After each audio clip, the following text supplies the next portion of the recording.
Okay, this article is from bibliotecapleiades.net.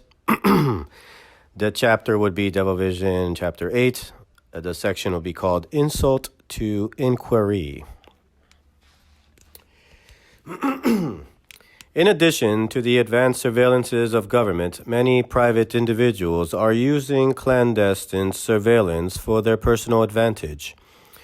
What was once called corporate espionage practice in boardrooms and offices has moved into the homes of many Americans, practice in bedrooms and bathrooms. Almost every city supports a spy shop or something along those lines where cheap, miniature, and wireless surveillance equipment can be purchased, and they do a booming business. Some organized groups responsible for these intrusions into individual privacy are performing these services of surveillance for hire. Many types these spies can be identified by their knowledge and use of wireless communications technologies, while certain others snitching for profit can be identified by their membership in what have come to be known as adult gangs.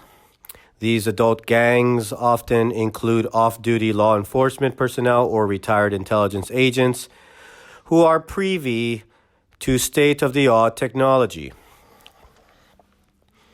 There are also many people doing more mundane but just as intrusive surveillance and data collection work for government agencies such as the Department of Homeland Security, or DHS, or the National Security Agency, or the NSA.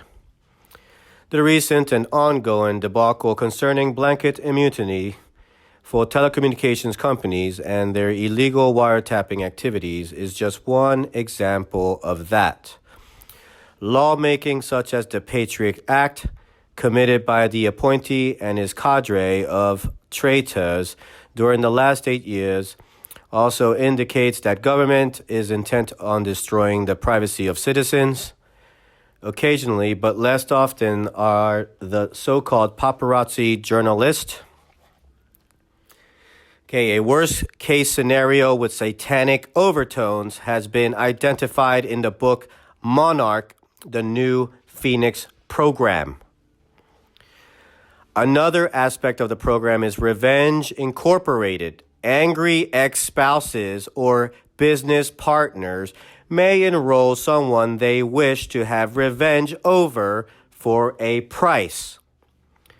In a twist of life imitating art, targets are often broadcast on closed-circuit television, radio, or on the internet in personal situations in their homes, much like a TV reality show. The target is portrayed in the worst light possible.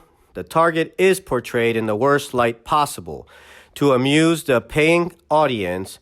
Personal conversations and habits, as well as internal thoughts and imagery, are spread among the groups who use this inside knowledge to harass the target in public and provoke shame, outbursts of anger and confrontation. Targets are prompted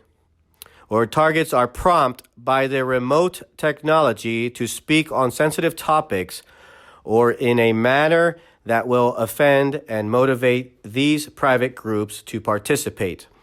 Most people who are viewing the target are not quite sure what they are watching, while others are sadistic enough not to care. The person who is targeted may feel at times they are being played with, while other times to the victim it seems like the microwave assault is trying to kill them.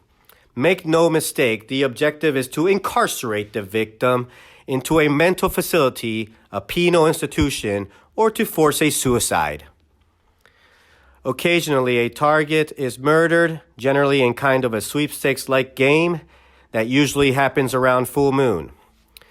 These networks operate everywhere, in virtually every country, so any target that tries to flee will only find themselves targeted elsewhere.